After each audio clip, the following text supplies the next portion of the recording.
The topic for today's presentation is measures of dispersion.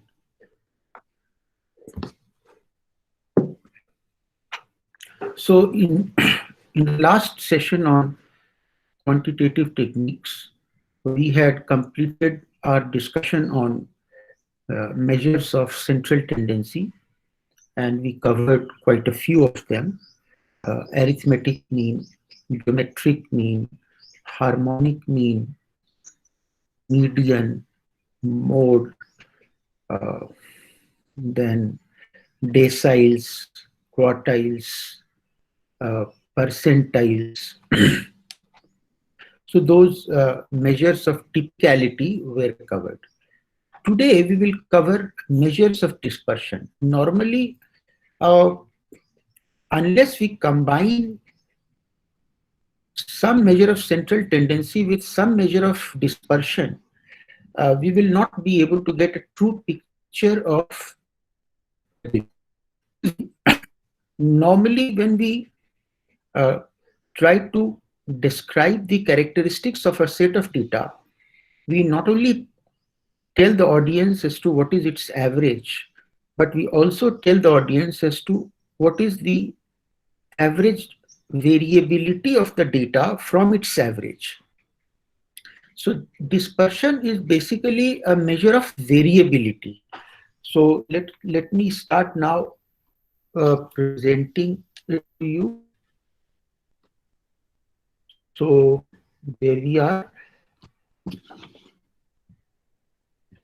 So measures of dispersion are basically uh, measures of variability, and there are various measures of variability. So let us just figure out what are they. Now, the first thing that I just said was, in addition to central tendency, every data set can be characterized by its variation and shape. Variation means how much do the data differ from each other. Let us say, for example, if there are 5 students uh, in a class and all of them have scored equal marks in QT test, it means that there is no variation in the marks. So variation will happen only if the scores of those 5 students are different. At least one of them should be different from the remaining 4. So that is what is variation. And variation therefore simply measures the spread or dispersion of values in a data set. Say, for instance, we have these numbers 4, 7, 2, 8, 8, 5, 9, 9, 5, 6. So you can see that they are not all equal. They differ from each other. So therefore, there is bound to be some variation in this particular set of data. And then there are various measures of homogeneity, which is the opposite of dispersion, or dispersion, which is the opposite of homogeneity. Homogeneity means how similar they are. Dispersion means how different they are. Now, India is a country in diversity. We all told that India is a very diverse country because there are many languages spoken here, many kinds of food habits, many kinds of dress habits. So we are not a homogeneous population. We are a scattered. We are a scattered population. We are a diverse population. What are the measures of dispersion? The simplest of them is what we call the simple range. Then we have quartile deviation. Then we have mean deviation. And we will not spend much time on these 3. And in fact, the first 2 can be discussed in 2 to 3 minutes. Mean deviation may take another 2 minutes. but this will take quite a lot of time. Standard deviation, because we make very liberal use of standard deviation in our discussion and in our statistical analysis. Then we have what we call the coefficient of variability, or simply CV, coefficient of variability, or CV. So these are the measures that we will discuss. Then there is another measure which we will take up for discussion, but that measure is not strictly a measure of dispersion. It is another summarizing measure, and that is skewness. We will discuss skewness towards the end of this topic. So there we are. The first is the range. So the range is a very simple difference between highest value and the smallest value. You can see here, range simply the difference between highest and the smallest value. So even though it is not required to sort the data in ascending order in order to calculate range, you can just locate the smallest and the highest value from the data set without actually sorting it. But if you sort it, the chance of making a mistake will be very, very less. So 29 is the lowest value, which you have to subtract from 52, which is the highest value. So 52 minus 29 is 23. This is the range. Now, this range is a very simple measure, and that is its most attractive feature. But there are certain disadvantages of range. For example, if we use the range or measure, we know nothing about the variability of scores between the two extremes. So we know that the lowest is 29, the highest is 52, but we have no idea as to how are the other values located between the lowest and the highest value. So that is why range is not a very preferred measure of dispersion. And then, moreover, it is based on only two cases, the lowest and the highest, the extreme cases. So it is ignoring the remaining cases, say 31, 35, 39. All these numbers are of no use in case of range. So therefore, range is not a very preferred measure, but it gives you a rough idea as to what is the spread of values in a set of data.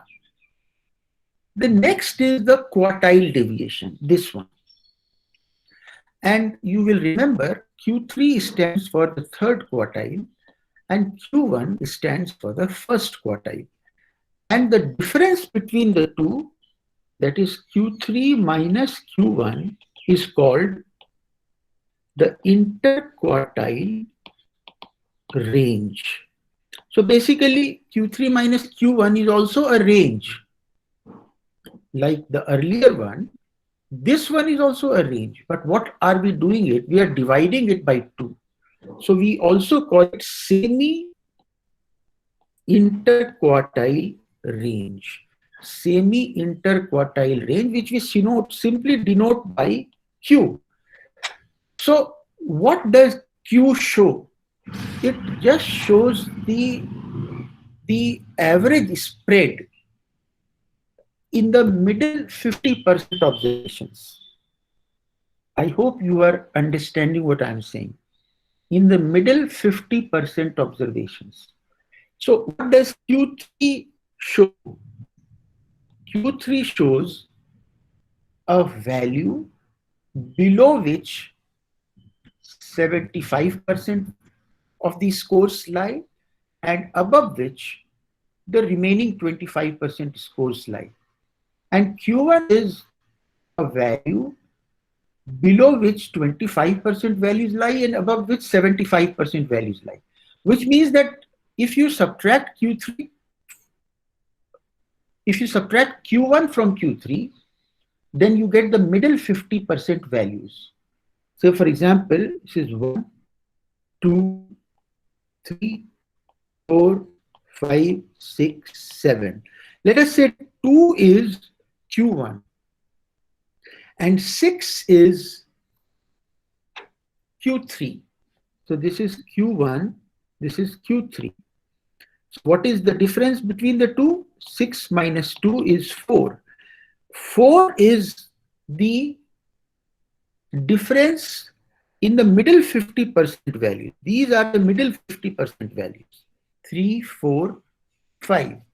And when you divide it by 2, what we get is what we call quartile deviation.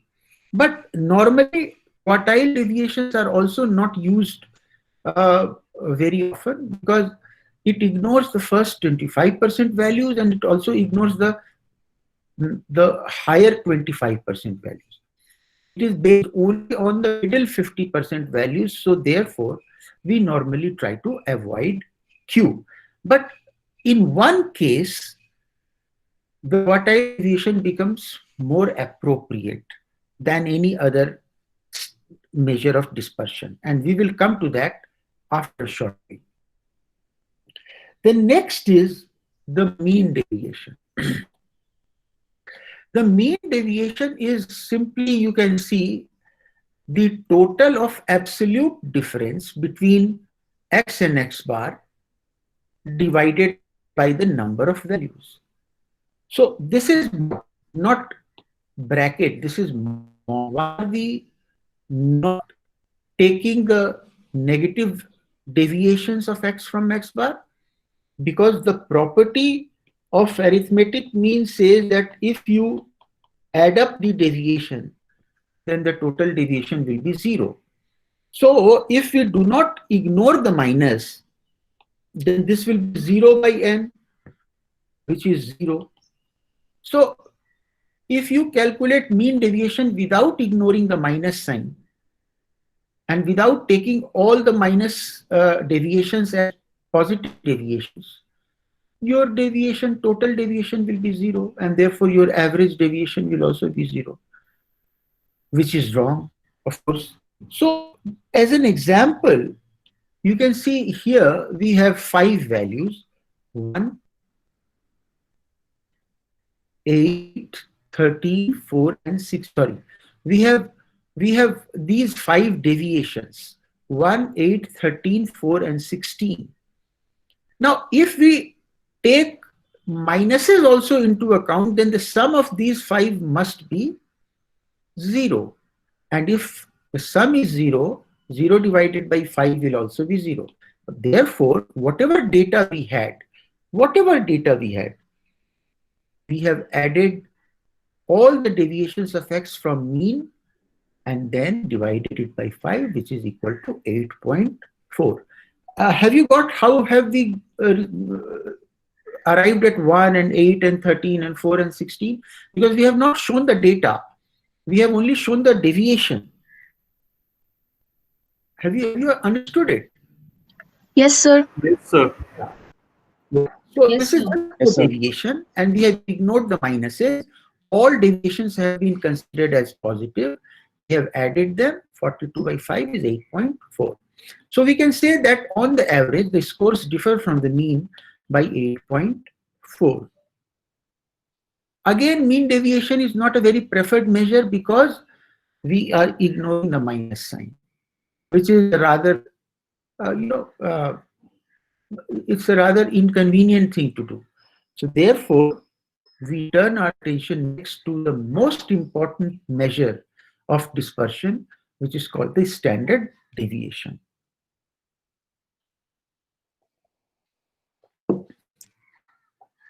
So having more or less eliminated several other measures, look, we have eliminated several other measures. What are those measures which we have eliminated? We have eliminated range. We have eliminated quartile deviation. We have eliminated what? Mean deviation. We have eliminated all these 3. And therefore, we have written, having more or less eliminated several other measures of dispersion, we can turn our attention to the most useful and most frequently used measure, which is called the standard deviation. The standard deviation is simply defined as the square root of the arithmetic mean of the squared deviations from the mean here.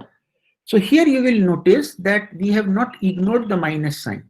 Instead of that, we have squared the deviation so that minuses also become pluses. So first you take the deviation, then you square it, then you add it, and then divide it by n, and whatever number you get, find the second root of that. That is the square root of it. So that is what we call standard deviation. In some textbooks, you will find that this n is n minus 1. I will explain the reasons why not n minus 1 or why n or why not n, all these things a lot later, not right now. Just presume that this is the value of, or this is the formula to calculate standard deviation under all circumstances, where S is used to represent the standard deviation. In words, we take the deviation of each score from the mean, square each difference. Here, for example, these are the 5 values of x. X bar is 73. We subtract 73 from each of these 5 numbers. This is what we call deviation, x minus x bar, minus 1, 8, 13, minus 4, minus 16. And then we square it, add it, total is 506. So 506 divided by 5 root is root over 101.2, which is equal to 10.06. This is your standard deviation. I hope this poses absolutely no challenge or no problem. Any question?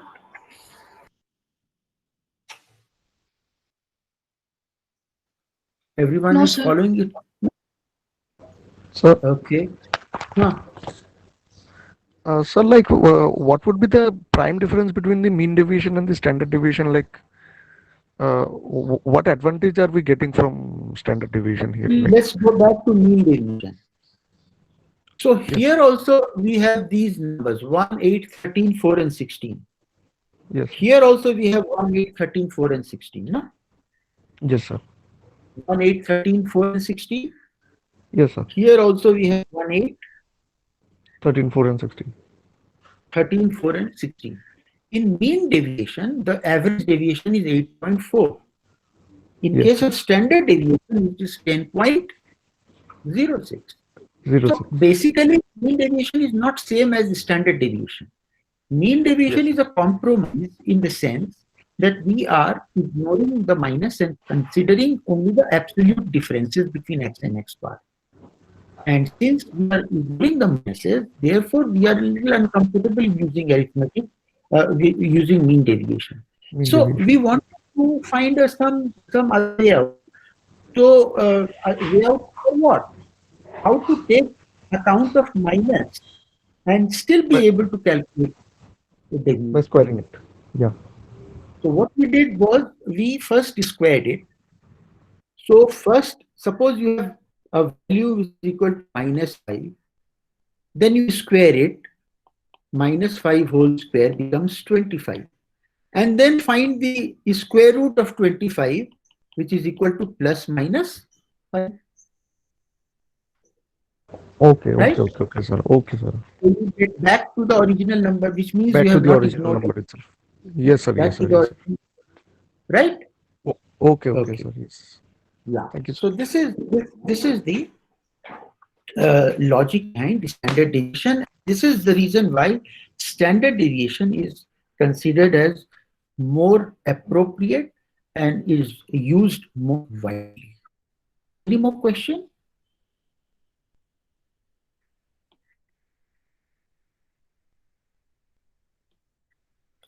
Okay, so properties of standard deviation. Let us first find out what are the major properties of standard deviation. There are many, but I have listed only a few of them. First one is, the greater the spread about the mean, the larger the standard deviation. So you just go back to the previous one. The greater the spread, the larger the standard deviation. Now, had these been, instead of 30, if this was 130, and instead of -4, if it was -144, what would have been the impact on standard deviation?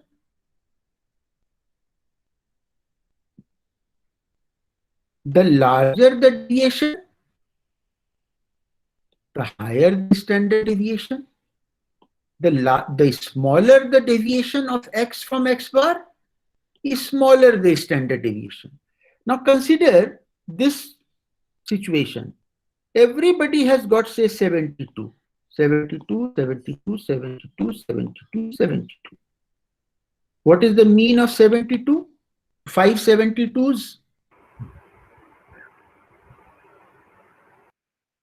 What is the mean of these 5 numbers? 72. So what will be the deviation? 0, 0, 0, 0, 0. What will be the square? 0, 0, 0, 0, 0. What will be the standard deviation? 0 by 5 under root 0. So if all the numbers are equal, then the standard deviation is 0.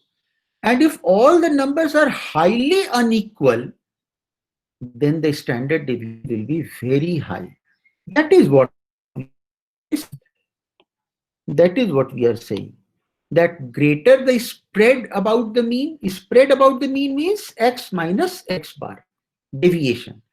Greater the spread between x and the mean, the larger the standard deviation. Had all 5 values been the same, the deviations would all have been 0 and S would also be 0. Any question? And the next property is a very interesting property. If the distribution has a few very extreme cases, then the standard deviation can give misleading results. Say, for example, you have these 5 numbers: 14, 20, 23, 29, and 25,000. So in this data, you have one very extreme value. Very extreme value. Do you agree? Yes, sir. Which value? Very extreme value? 25,000. 25,000. And how do you know that it is a very extreme value? So it's a very large number compared to the smallest number in the table. Okay. So now what I'll do is I will give you another number. Instead of 25,000, what if it is 2,500? Is it a very large number as compared to the remaining numbers? Yes, sir. Yes, It is still the Yes, sir. extreme number as compared to other Still very numbers. large.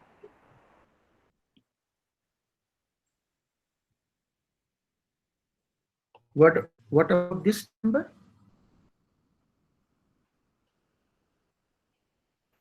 Still a big number, sir, as compared to others. Is it extreme or not?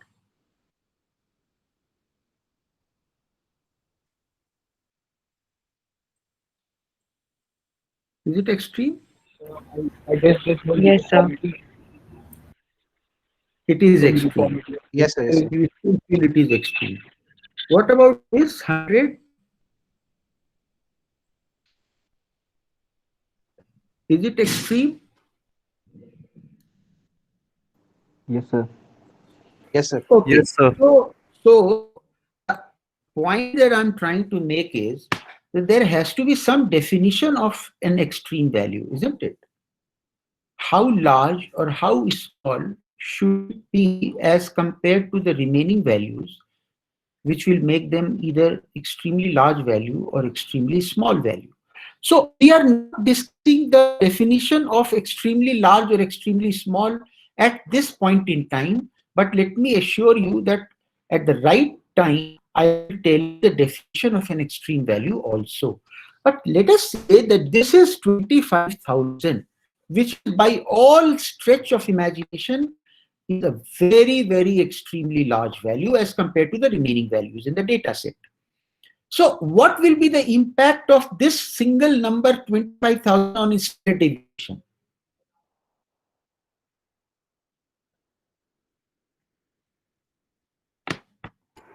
The standard deviation would be large, a Very greater large. number. Will be So- very large. Yeah. Mean value जो निकलेगी, that will be also a very misleading value. That will be also a very misleading value. Very true. So basically what we are seeing is that if the distribution has a few, maybe 1, 2, or 3 very extreme cases like here 25,000, then standard deviation can give misleading results in that it may be unusually large. So what to do in cases like these? In such instances, we would probably use the median as our measure of standard deviation. So what will be the median? 23, isn't it? Median will be 23, and perhaps the quartile deviation will be a better measure of dispersion. Why? Because quartile deviation only tells you about the middle 50% data. It removes the highest 25% and the lowest 25%, and it only gives you the spread among the middle 50% data. So that is the point that I was trying to convey to you, that under certain circumstances, it is better to use quartile deviation as a measure of dispersion rather than standard deviation. But again, let me quickly add that for most purposes, standard deviation is the preferred measure of dispersion. Is that clear to you? For most practical purposes, standard deviation is the most preferred measure of dispersion. And you know, we have not yet told you about the interpretation of standard deviation. For example, in the last slide, the standard deviation was found how much? 10.06. This was 10.06. How do we interpret this number? All that we have said is that on an average, the values called X, this differs from each other by how much? Differs from each other by 10.06. But actually the definition of standard deviation, rather interpretation of standard deviation, is a lot different from this. So I will discuss that a little later. But right now, I hope you have understood the meaning of this thing. The second property. And the third property is the question that we often ask. Why bother to take the square root in computing a measure of dispersion? This is the question which was answered a little earlier, even though you did not ask this question. So what is the answer of this question? Why have we found the standard deviation after taking the square root? And the answer is, since we have Normalize it. each deviation, we are essentially what? Compensating for this earlier step. So -5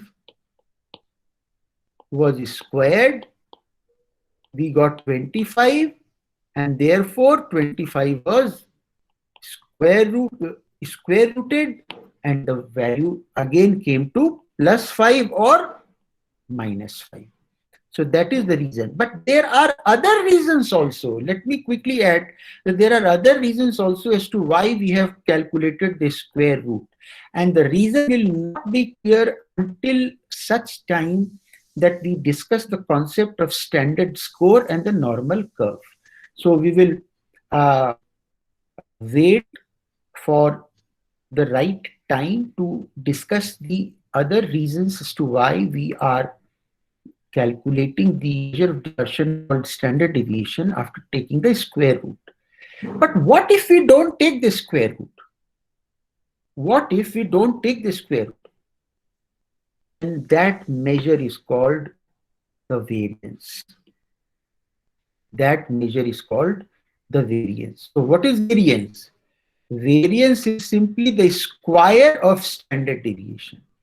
And when you, let us say, if you have a number called √25, and when you square this √25, what do you get?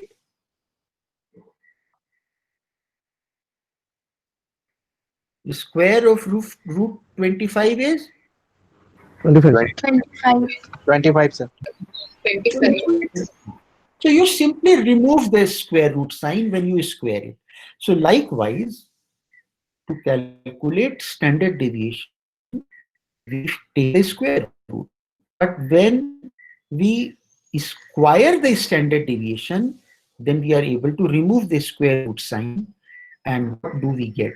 We get a very, very important measure called variance. And let me just tell you this much. Variance is the most important measure in inferential statistics. Variance is normally not used in descriptive statistics, but without concept of variance, we cannot proceed with the more special, more important branch of statistics, which is called the inferential statistics. Do you remember what inferential statistics? And how is it different from descriptive statistics? Be honest with yourself. Do you remember or not? If you don't remember, it's okay, no problem. Be honest with yourself. Tell me, do you remember it? Anyone who would like to tell me what is inferential statistics?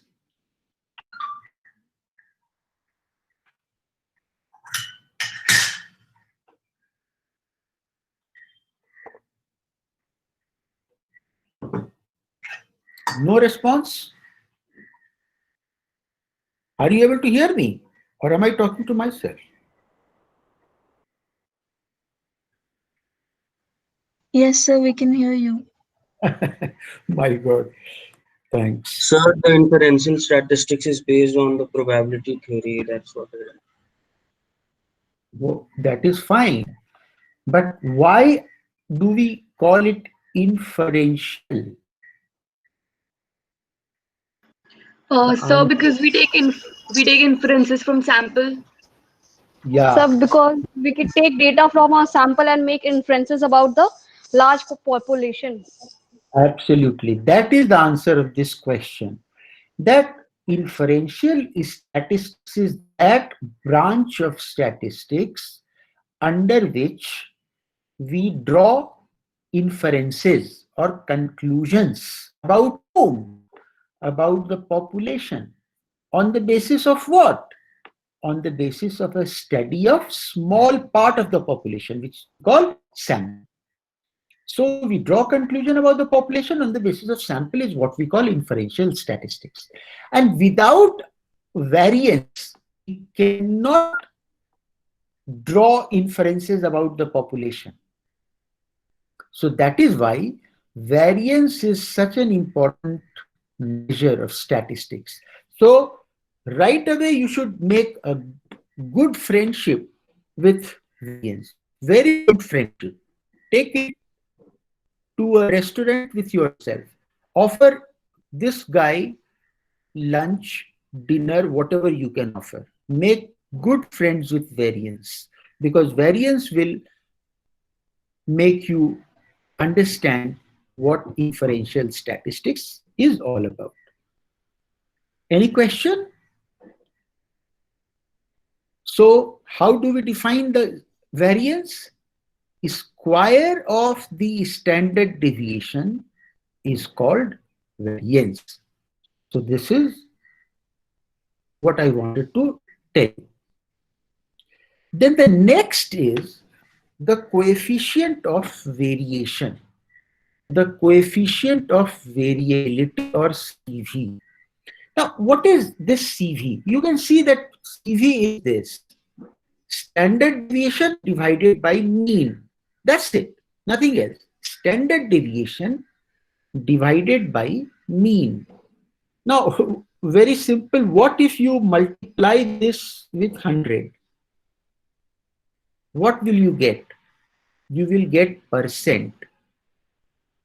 What kind of percent will you get? You will get standard deviation as percent of arithmetic mean. Standard deviation as percent of arithmetic mean. Suppose standard deviation is 12 and mean is 100.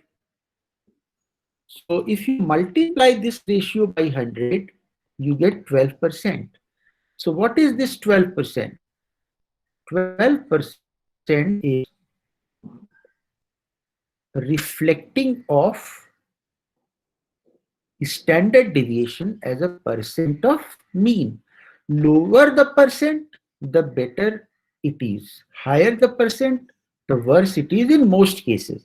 But I'll tell you a few more things about it. So let us first go through what we have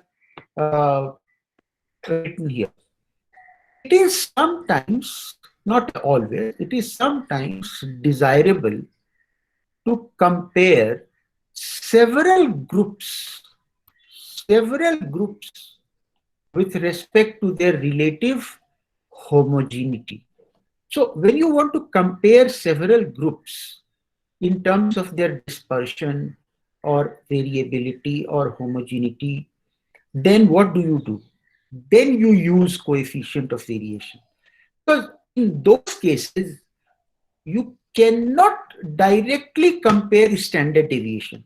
Let us give one simple example. Suppose you have two groups called group X and group Y. The standard deviation of group X is 12 and the standard deviation of group Y is 16. तो किसका standard deviation ज़्यादा है? Whose standard deviation is more?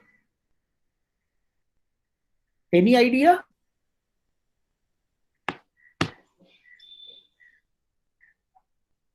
Group Y, sir. So, since the absolute value of standard deviation of group Y is higher than the standard deviation of X, therefore we can say that the standard deviation of Y is greater than the standard deviation of X. But this may be misleading. This may be misleading. कब misleading होगा?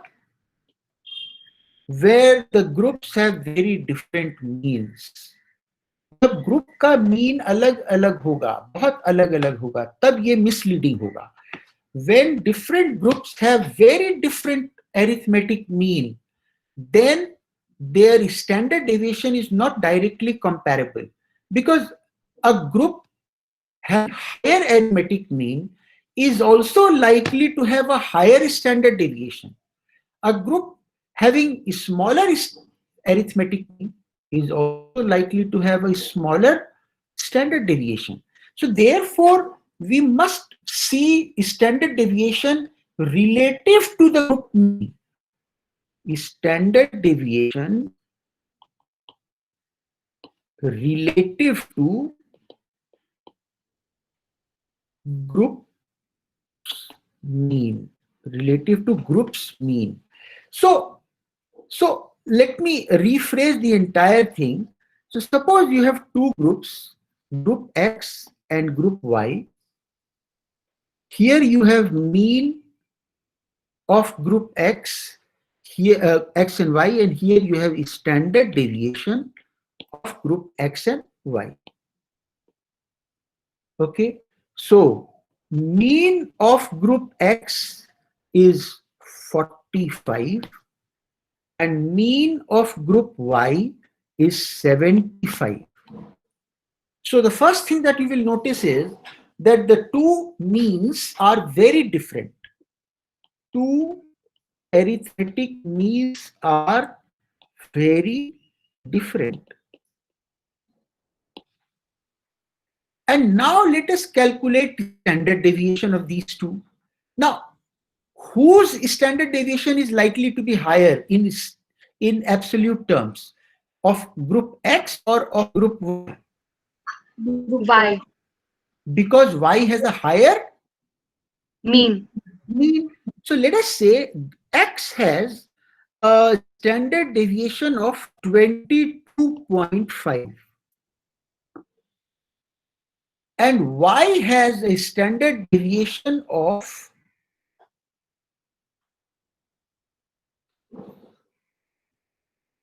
22.5, both 22.5. But since this is likely to be higher, let us say this is 30. Now, if we directly compare the two standard deviations, what will we say? That standard deviation of Y is greater than standard deviation of X. But is it so? Because if you look at standard deviation relative to their group mean, you will find that X standard deviation is a lot higher than standard deviation of group Y. 22.5 is what percent of 45? 50%. 50%. So this is 22.5 divided by 45. So this is 50%. And what about Y?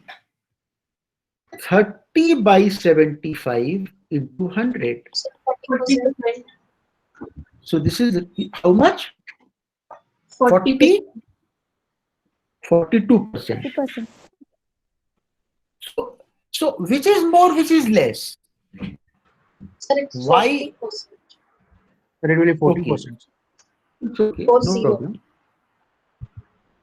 It is 44%.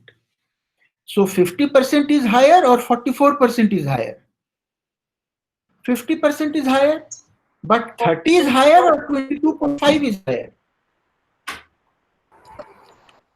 X has a higher percentage of standard. So X is having a higher standard deviation relative to mean as compared to group Y.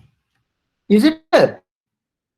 So that is why you just read this one carefully. It is sometimes desirable to compare several groups with respect to their relative homogeneity or dispersion in instances where the groups have very different means. So here they have very different means, 45 and 75. It therefore might be somewhat misleading to compare the absolute magnitudes of the standard deviation. Here the absolute standard deviation is 22.5, here the absolute standard deviation is 30. So it would be misleading if we compare these two directly. One might expect that with a large mean like 75, he would find at least a fairly large standard deviation, find a fairly large standard deviation. He might therefore be primarily interested in the size of the standard deviation relative to that of the mean. So that is why this is relative V equal to S by X bar relative to the standard deviation. Sorry, relative to the mean. Is it clear? Is it clear? Sir, I have one Yes. doubt. Like Yeah. just now we said that 75 is the mean of y and 40 x का है. So 30, we were giving standard deviation of y to be greater as compared to that of x. But ये हमेशा तो possible नहीं है ना sir, because it is possible that mean जो हमने 75 है वहाँ पर standard deviation might come out to 0 or it might be less than 22.5. कुछ भी आ सकता है. मतलब that time we were saying ना कि we are taking it more as compared to x. So I thought कि वो क्यों? देखो यहाँ पे ये आपको यहाँ पे क्या लिखा है, यहाँ पे पढ़ो.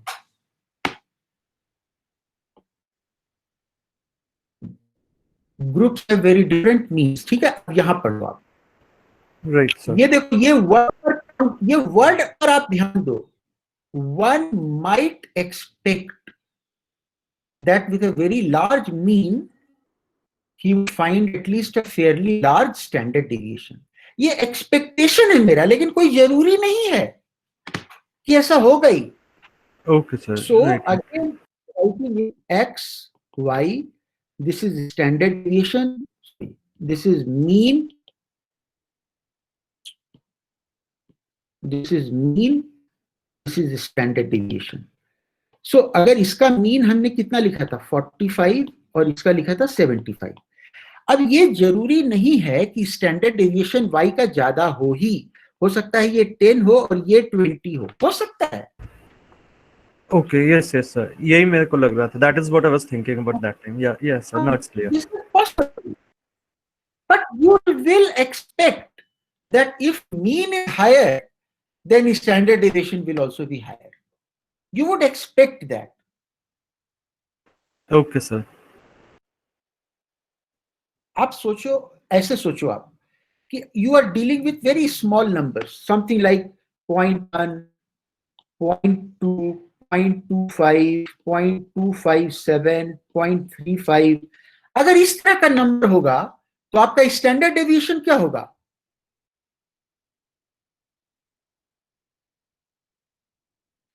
सर मीन निकालने पे बहुत हो जाएगा. वो भी बहुत छोटा ही होगा ना. छोटा वो भी वैल्यू. बहुत छोटा होगा ना, पॉइंट में ही होगा ना, वो भी करीब. Yes, sir. True, sir. अच्छा, और अगर ऐसा हो तो 100, 150, 200, 300 ऐसा नंबर हो तो उसका स्टैंडर्ड डिवीजन इनके रेंज में होगा 100 से ऊपर वाले रेंज में. ज्यादा ही होगा, मतलब ज्यादा होगा. होना चाहिए. हाँ, हाँ. True. लेकिन वो जरूरी नहीं है. अगर ऐसा होता कि सभी 100 ही होते तब तो इसका मीन, इसका स्टैंडर्ड डिवीजन तो 0 होता. 0 होता. इसका तो फिर भी 0 नहीं होता, इसका तो फिर भी कुछ होता Yes, yes, sir. Right. है ना. Understood. तो वो कुछ जरूरी नहीं है, बिल्कुल वो जरूरी नहीं है, लेकिन ऐसा हम एक्सपेक्ट कर सकते हैं. That is what is written here. We may expect that with a very large mean we would find at least a fairly large standard deviation. He might therefore be primarily interested in the size of the standard deviation relative to that of the mean and not in absolute size of the standard deviation. Is this clear? Yes, sir. Thank you, sir. Yeah. And now let me tell you, how do I make use of this concept of variability in my investments in stock market? Would you like to know that? How do I make decisions about my investment by looking at variation in the prices of various stocks in the stock market? Yes, sir. Yes, sir. Yes, sir. So let us say you are considering these three stocks: TCS, Infosys, and Reliance Industries Limited. These are the three stocks you are considering. Now, I will consider various numbers before I decide whether to invest in TCS or Infosys or Reliance Industries. First, I would like to know about the arithmetic mean. Mean price say, let us say during the last 6 months. Let us say mean price of TCS share during the last 6 months is 2,000 rupees per share. Infosys is 1,000 rupees per share, and Reliance is say 1,200 rupees per share. This is the arithmetic mean. Likewise, I will calculate standard deviation. Let us say standard deviation is, this is 100. This is also, let's say this is 90, and say this is 100, and say this is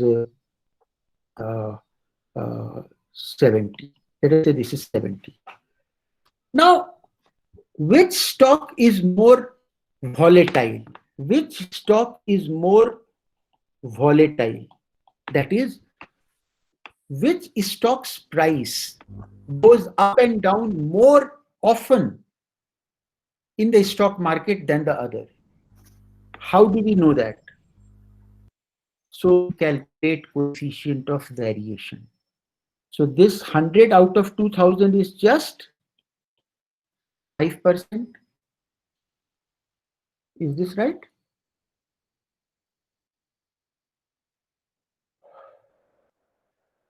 Am I right? 100 is 5%, 2,000. Okay. 90. Yes, sir. Yeah. 90 is what percent of 1,000? So 9%. 9%. 9%. And 70 is what percent of 120? This is roughly 6%. 50.52. 5 point. Sorry, 5 point. Yeah. 5.2%. Okay. Accurately 58.33%. How much? Sir, it's 70. Just one second. Sir, it's 5.8%. 5.833%. 5.833%. Yes, sir. 5.83%. So, which company's stock is more stable?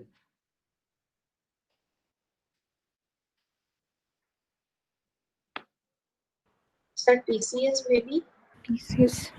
Because its coefficient of variation is lowest, TCS. which means that the prices do not vary as much as they do in case of Infosys and in case of Reliance Industries. In fact, TCS and Reliance are more or less on the same page, but Infosys is quite volatile as per this data. Of course, this is not the actual data, this is just imaginary data, but on the basis of this, we can form a judgment of whose stock prices in the last 6 months or so have been more volatile. And next question will be, क्या हमें ऐसे share में invest करना चाहिए जिसका prices बहुत ज्यादा ऊपर नीचे होता है मार्केट में, या वैसे शेयर में इन्वेस्ट करना चाहिए जिनके प्राइसेस में ज्यादा चेंज नहीं आता है? क्या बोलोगे आप? So it depends So for upon the long term, you intraday have- or long term. या Right, sir. एग्जैक्टली. अगर इंट्राडे आप करना चाहते हो तो फिर The variation of the Variation prices वाला must- suitable रहेगा. high volatile. high volatility will be more suitable, because in that case you will be able to execute multiple trades in a single day and still make money. But if a particular stock is very stable, whose prices do not change much, then there is no point in using that stock for your intraday trade. But what if you want to invest in a particular stock for a long term? So we can prefer stabled one for long time period purpose. Long term, you will prefer a stable one, and for short term, you will prefer a volatile one.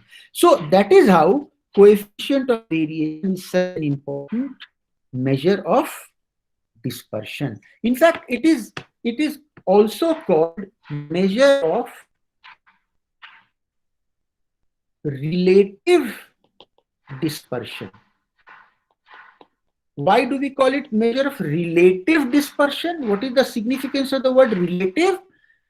because it is used for making comparisons. It is used for making comparisons.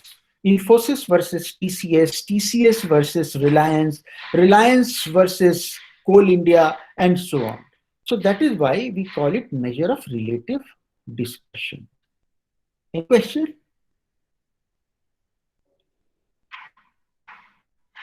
And the last one, which is not a measure of dispersion actually, but it is a summarizing measure which is sometimes used in order to find out whether the distribution pattern is normal or skewed. We use this formula. P into mean minus median upon standard deviation. So let us go through what we have shown here on this slide. We have discussed only two types of summarizing measures so far. What are they? Measures of central tendency, that is mean, median, mode, geometric mean, harmonic mean, decile, percentile, etc.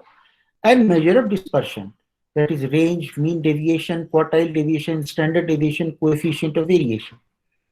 Other kinds of measures are also possible, though they are seldom used in sociological research, but they are used in research related to business and economics. Of course, we often find the entire frequency distribution given, but this is not a single summarizing measure. It is sometimes desirable to indicate the degree of skewness in the distribution. So let me first tell you what is this degree of skewness.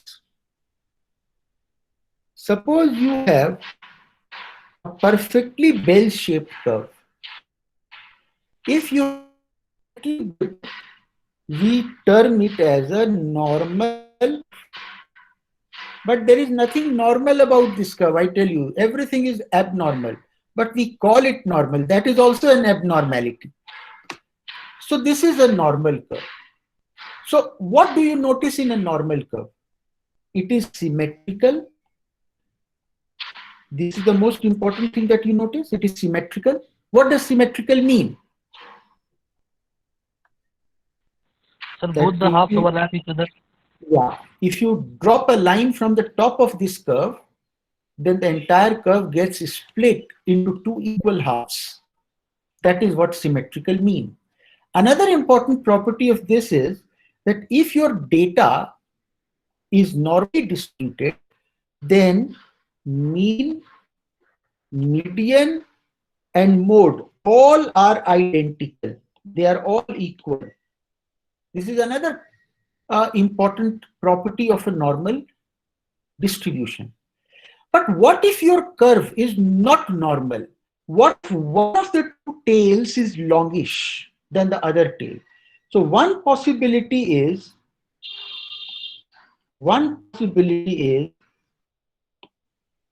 you have this as the normal curve. And what about this?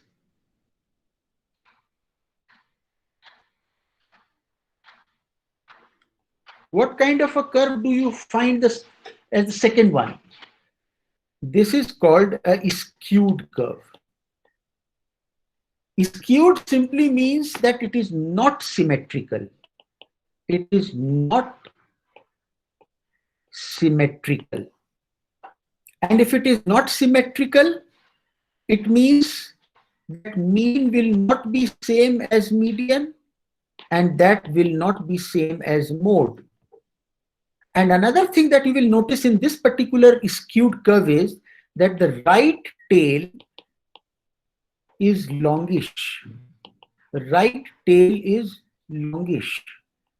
What if we wish to draw a skewed curve with a longish left tail? So this will be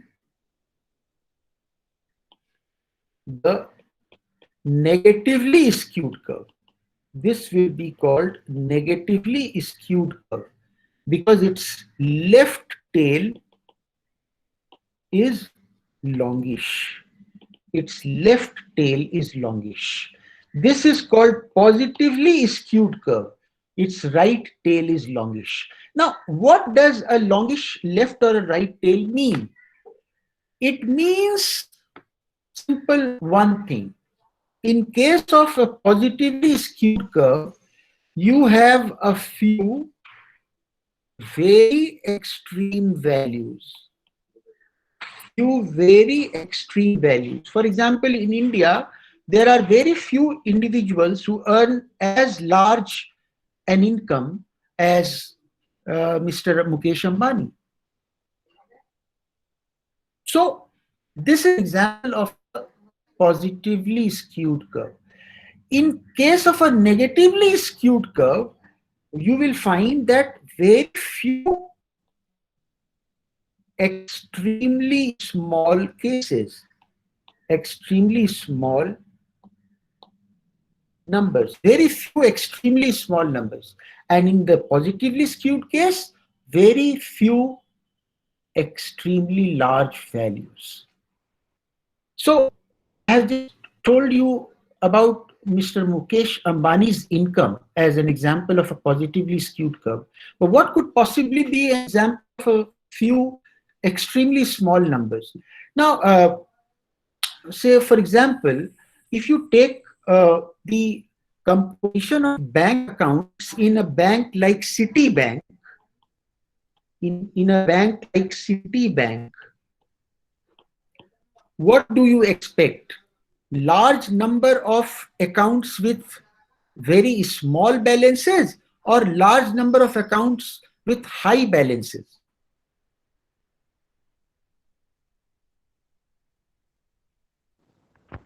So high balance. Because Citibank is an American bank and only very wealthy people, normally very high income earning people, I will not call them wealthy people, but normally very high income earning people will have accounts in Citibank because their charges of banking services are also relatively very high.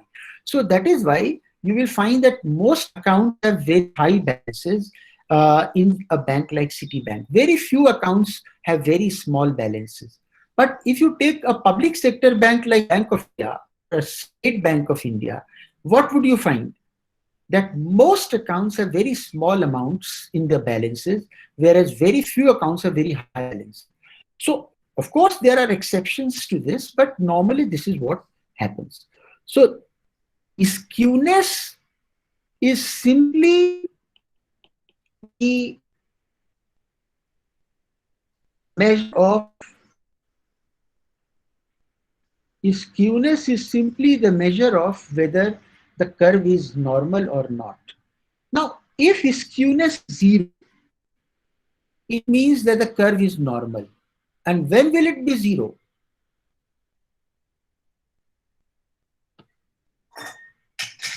As per formula.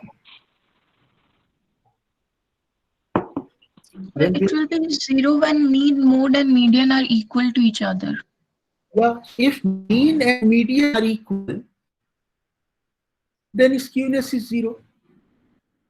What if mean is greater than median?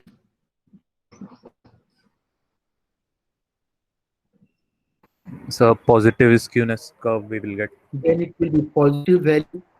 What if mean is less than median? Negative value. So negative. Then it will be negative value. So you can have either a negatively skewed value or a positively skewed value for skewness. And remember that normally the skewness does not exceed 3. It does not exceed 3 in absolute number. So which means that it could be -3 also, or it could be +3, but normally it is not so. Because if it is 3 or more, or in the vicinity of 3, it would mean that the curve is badly skewed. It means the curve is badly skewed. It is possible, but not generally observable, not generally observed. So this completes our discussion on measures of dispersion. And if you have any question, you are most welcome to ask. Else, I would also like to show you how we make use of softwares. How do we make use of softwares?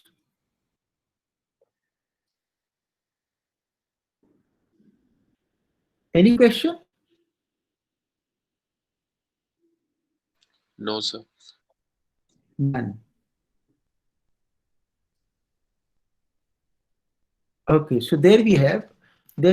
This is a data file which I had shown you the other day.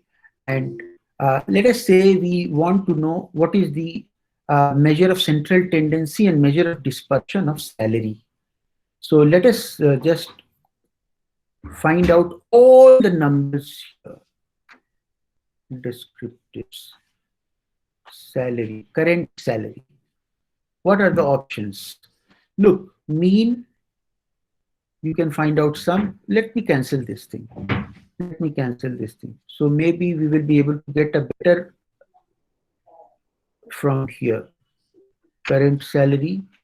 What are the statistics? You have mean, median, mode, sum, quartiles.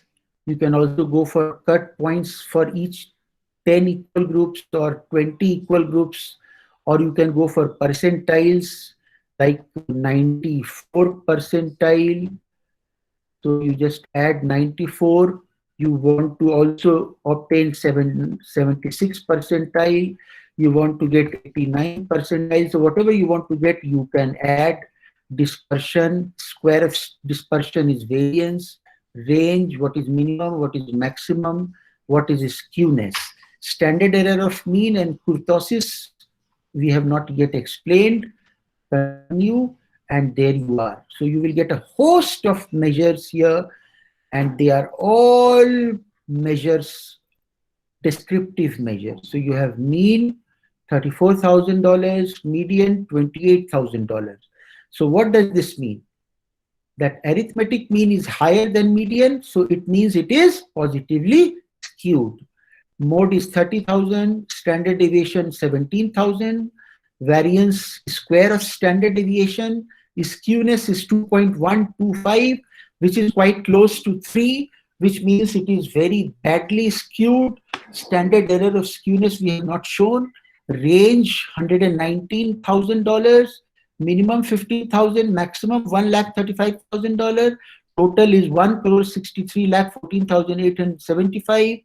These are the cut points for 10, 20, 25th, 30th percentile, and these are the frequencies. And do we also have the 94? You can see what is the 94 percentile, 89 percentile, 76 percentile. So whatever you want, you can get all of them within a fraction of a second if you use softwares like SPSS or Excel worksheet. So I hope I have not wasted your time. Thank you very much for your support, for your time, for your cooperation. Thank you. If you have any question, you are most welcome. And I'll take your attendance now. Please don't go away. Stop sharing and let me first stop recording.